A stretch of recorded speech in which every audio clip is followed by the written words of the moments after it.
اس کے بعد پھر کورٹس نے بہت سارے نوٹسز عمران خان کی طرف بھیجے اور اس کو حکم دیا کہ آئیں کورٹ میں اور اپنا جو آپ کے اوپر ایکوزیشنز ہیں، آپ کے اوپر جو آپ کے خلاف چارجز ہیں، آئیں اور جو توشہ خانہ کے معاملات ہیں ان کو حل کریں اور ان چیلنجز کو فیس کریں، اس کا جو بھی پنشمنٹ ہے اس کو فیس کریں.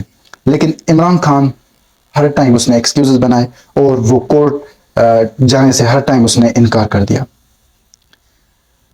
پھر آگے بڑھتے ہیں تو یہ تھا 14 مارچ 2023 جب عمران خان کے ہاؤس زمان پارک جو لاہور میں ہے ادھر اس پر حملہ ہوا تھا، اور وہ حملہ وہ ریڈ رینجرز اور پولیس نے کیا تھا. پھر جو پی ٹی آئی کے سپورٹرز اور رینجرز اور پولیس کے بیچ میں کلیش ہوا. پھر اس کے ایک دن بعد عمران خان کے لائرز اسلام آباد ہائی کورٹ گئے اور ادھر انہوں نے یہ درخواست پٹیشن کی کہ عمران خان کا جو ناقابل ضمانت اریسٹ وارنٹس ہیں ان کو معطل سسپینڈ کیا جائے.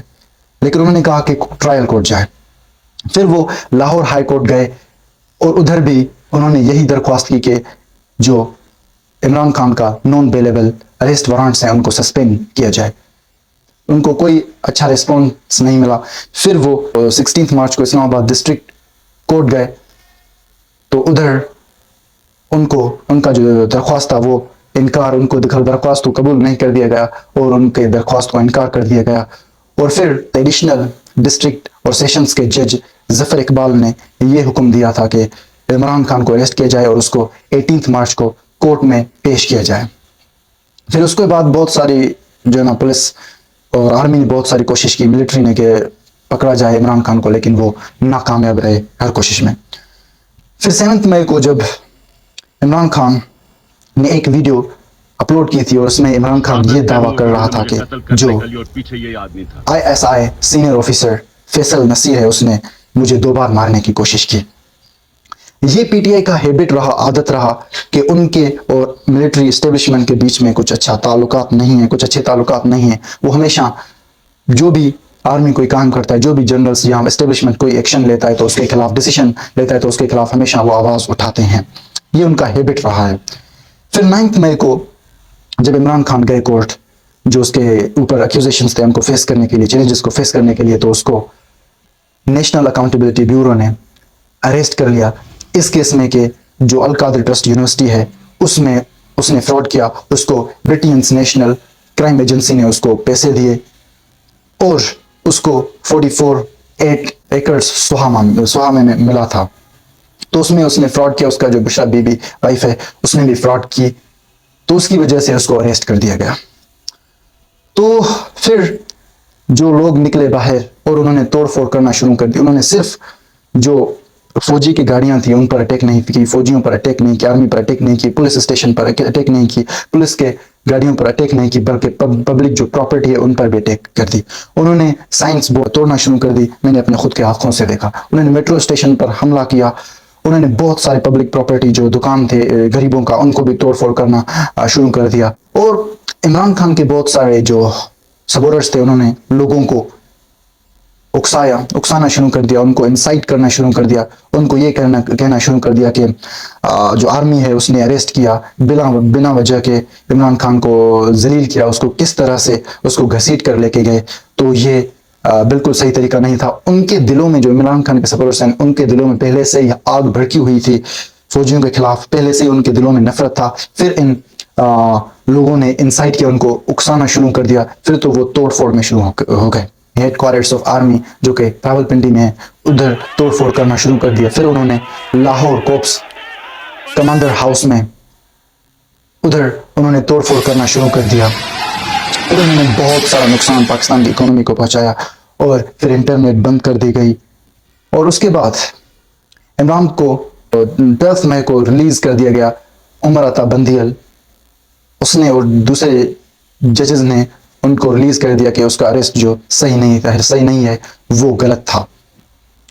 تو 7 ڈیز کے لیے یہ جو اس کے اوپر چارجز تھے تو شاخانہ کیس تھا اس کو کینسل کر دیا گیا، اس کو معطل کر دیا گیا.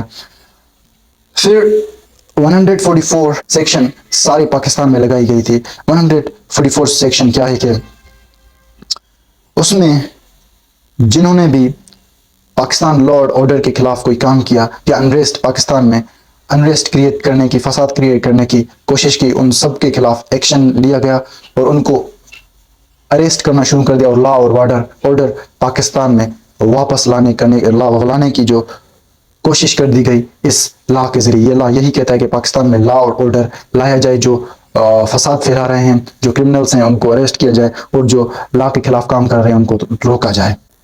پھر انہوں نے جو اسٹیبلشمنٹ آرمی، انہوں نے عمران خان کے ممبرز کو اریسٹ کرنا شروع کر دیا، ان کے جو پراپرٹیز تھے، ڈیو بزنس تھے وغیرہ، ان سب کو سیل کرنا شروع کر دیا، اور ان کے فارمر منسٹر، عمران خان کے فارمر منسٹرز، ممبرز آف ڈیوین کیبنٹ، ان کو اریسٹ کرنا شروع کر دیا. ان میں سے فواد چودھری بھی تھا، اسد عمر تھا، اور شاہ محمود قریشی تھا. جو میاں اسلم اقبال، اس کے گرینڈ ڈاٹر، اس کا جو ڈاوری تھا، اس کو بھی انہوں نے فوجی آرمی اسٹیبلشمنٹ نے لوٹ لیا. پھر انہوں نے راتوں کو بھی جو پی ٹی آئی ممبرز تھے ان کے گھروں میں ریڈ کرنا شروع کر دیا، ان کے گھروں میں رینسیکڈ، ان کے گھروں میں توڑ پھوڑ کرنا شروع کر دیا، چیزوں کو جو ہے نا ڈھونڈنا شروع کر دیا یہ وغیرہ، اور ہے نا لوٹ مار کرنا شروع کر دیا. پھر چال مدہی اور علی نواز، ان کے گھر کو بھی ڈیمولش کر دیا گیا، اور ختیجہ شاہ جو vocal P T I supporters تھے ان کو بھی اریسٹ کر دیا گیا، اور جو فیڈرل منسٹر شہریار خان افریدی تھے ان کو بھی اریسٹ کر دیا گیا. اور پھر جو P T I supporters journalist تھے ان کو بھی انہوں نے اریسٹ کرنا شروع کر دیا. پھر آہستہ آہستہ انہوں نے سب کو اریسٹ کرنا شروع کر دیا، اور ایسے ہی جو پی ٹی آئی کا پارٹی تھا اس کو تباہ کر دیا گیا. ڈاکٹر معید جو کہ بہت بڑے جرنلسٹ ہیں، وہ یہ کہتے ہیں کہ یہ جو 9 مئی کا جو واقعہ ہے، انسیڈنٹ ہے، یہ جو 9 مئی کو سب کچھ ہوا تھا، یہ عمران خان کو جو اتارا گیا تھا، پھر شہباز شریف کو حکمران پرائم منسٹر بنایا گیا تھا، تو اس کو یہاں ایکسٹریمسٹ پارٹی قرار دینا، اس کو ایکسٹریمسٹ پارٹی پروو کیا جائے، اس کو ڈیفیم کیا جائے، اور اس کا جو پارٹی ہے اس کو ڈیمولش، تباہ کیا جائے، پھر اس کو بین کیا جائے. یہ سب ایک پلاننگ تھا اسٹیبلشمنٹ کا پی ٹی آئی کو تباہ کرنے کے لیے. اور یہ بات سچ بھی لگ رہی ہے، جو میرے اس ریسرچ کے مطابق یہ بات سچ بھی لگ رہی ہے، یہ ان کا پلاننگ ہے، اور یہ مجھے سچ لگ رہا ہے، کیونکہ جو میرے ریسرچ کے مطابق اس کے مطابق یہ سچ لگ رہا ہے. کیونکہ جب یہ جو پروٹیسٹرز تھے، سو کالڈ پروٹیسٹرز تھے پی ٹی آئی کے، یہ جب ہیڈ کوارٹرز آف آرمی کو اٹیک کیا، تو یہ 10 لاکھ آرمی کہاں تھے؟ یہ جنرلز، کرنلز، لیفٹیننٹ، یہ سب کہاں تھے؟ جب کوپس کمانڈر ہاؤس لاہور کو اٹیک کیا گیا تھا، تو اس وقت سلمان فیاض گھانی وہ ادھر موجود تھا، اس کے بیٹے، اس کے بیوی بھی ادھر موجود تھی. تو ادھر اس نے جنرل عاصم منیر اور بہت سارے لوگوں کو کال کی، اور اس نے صرف اس کا مسٹیک یہ تھا کہ اس نے صرف ان کو یہ کہا تھا کہ اگر کوئی پروٹیسٹرز ادھر آئے تو ان کے خلاف کوئی گن نہیں اٹھایا جائے، ان پر اٹیک نہیں کیا جائے، اور یہ معاملہ ہے نا اچھی طریقے سے سولو کیا جائے. تو سب لوگوں نے ان کو چھوڑ کر گئے، اور جب اس نے کال کرنے کی کوشش کی تو کسی نے بھی کال نہیں اٹھایا. تو اس کا وجہ کیا ہے؟ اس کا مطلب ہے کہ ان کا کوئی راز ہے، اس کا مطلب ہے ان کا کوئی پلاننگ تھا. پھر عمران خان نے جو یہ وینڈلزم ہوا، یہ جو توڑ پھوڑ ہوئی، عمران خان جب ریلیز ہوئے جیل سے تو اس نے بھی اس کو کرٹیسائز، تنقید کیا ان کو، اور پی ٹی آئی کے سپورٹرز نے ان کو پھر تنقید کرنا شروع کر دیا. تو یہ پولیٹکس کا گیم ہے، یہاں پہ ہر کوئی پاور کے لیے لڑ رہا ہے. ان کو ہم میں کوئی بھی انٹرسٹ نہیں، پہلے بھی میں نے کہا ہے کہ ان کو ہم میں کوئی انٹرسٹ نہیں. یہ پاور کو حاصل کرنا چاہتا ہے، یہ پولیٹکس، یہ ان پاور کے بیچ میں لڑائی ہے، اور ان لڑائی کا وکٹم کون ہے؟ یہ غریب عوام ہے. اور ان لڑائی میں شکار کون رہا ہے؟ ان لڑائی میں سفر کون کر رہا ہے؟ پاکستان کر رہا ہے، پاکستان کا اکانومی کر رہا ہے. اور جو پرابلمس ہیں نا پاکستان کے عوام کے لیے پرابلمس کریٹ ہوتے ہیں. اور یہ جو ہمارے عوام ہے یہ بالکل بیوقوف ہے، کیونکہ انہوں نے ہیڈ کوارٹرز کو توڑنا شروع کر دیا. ان کو پتہ نہیں کہ یہ ہیڈ کوارٹرز کس کے پیسوں سے بنتے ہیں؟ ہمارے ٹیکس سے بنتے ہیں. ان کو پتہ نہیں کہ کوپس کمانڈر ہاؤس وہ کس پیسوں سے بنتے ہیں؟ ہمارے پیسوں سے بنتے ہیں. آرمی کو فیس کس کے پیسوں سے دیا جاتا ہے؟ ہمارے پیسوں سے. میٹرو اسٹیشن، یہ ساری چیزیں کس کے پیسوں سے بنتی ہے؟ یہ ہمارے ٹیکس سے بنتی ہے. تو یہ ہم خود کی پراپرٹی کو نقصان پہنچا رہے ہیں. یہ ہم ان کو، جو یہ گورنرز ہیں، حکمران ہیں، ان کو کچھ بھی ہم نہیں پہنچا، یہ پولیٹیشنز ہیں، ان کو ہم کچھ بھی نقصان نہیں پہنچا رہے ہیں. یہ ہم خود کو نقصان پہنچا رہے ہیں. اور ہم کسی کو بھی سپورٹ کریں، ہمارا کوئی بھی فائدہ نہیں ہوگا. کیونکہ پہلے ہی اگر فار ایگزامپل ہم عمران خان کو پھر حکمران بنائے، اس نے پہلے ہی 3 سال کے لیے حکومت کی تھی پاکستان پر، اس نے کچھ بھی چینجنگ نہیں لایا، اس نے کچھ بھی پاکستان کے لیے نہیں کیا. کیونکہ جب وہ پرائم منسٹر تھا اس نے کہا میرے کنٹرول میں کچھ بھی نہیں ہے، میں جو کہہ رہا ہوں وہ کچھ بھی نہیں ہو رہا، میرا کوئی سن ہی نہیں رہا. اگر اس کو پھر سے پرائم منسٹر بنایا جائے تو اس کے ہاتھ میں کچھ بھی پاور نہیں. کسی کو بھی ہم اگر پرائم منسٹر بنائیں، کسی کو بھی سپورٹ کریں اور ان کی وجہ سے ہم پاکستان کو اکانومی کو جو ہے نا نقصان پہنچائیں اور ملک کو نقصان پہنچائیں، لیکن ان کو سپورٹ کریں، لیکن ان سے ہمیں کوئی بھی فائدہ نہیں ہوگا. ہم غریبوں کو کوئی بھی فائدہ نہیں ہوگا، کیونکہ غریب ہی ٹیکس پے کرتے اور امیر کچھ بھی ٹیکس نہیں پے کرتے. کیونکہ اگر ہم کتنے بھی وزیر چینج کریں، بادشاہ جب تک بادشاہ کو چینج نہیں کریں گے تب تک وزیر کچھ بھی نہیں کر سکتا، کیونکہ پاور بادشاہ کے پاس ہے. تو وزیر ہم کتنے بھی چینج کرتے جائیں، تو اس لیے ہم پرائم منسٹر پریزیڈنٹ کتنے بھی چینج کرتے جائیں، لیکن جس کے پاس پاور ہے وہ ہمیں پتا ہے اور ان سے ہمیں پاور چھیننی ہے. اگر ہم ان سے پاور چھینیں گے تو ایسے 9 مئی کے انسیڈنٹس نہیں ہوں گے. ایسے بہت سارے انسیڈنٹس، ایسے بہت سارے واقعات پاکستان میں ہیں. یہ پولیٹیشین کرتے ایسے واقعات ہوتے رہتے ہیں، اور پاکستان میں یہ پولیٹیشین کرتے رہتے ہیں کیونکہ یہ نااہل ہے. یہ خود کے پاور کے لیے کسی بھی چیز کو نہ دیکھتے ہیں.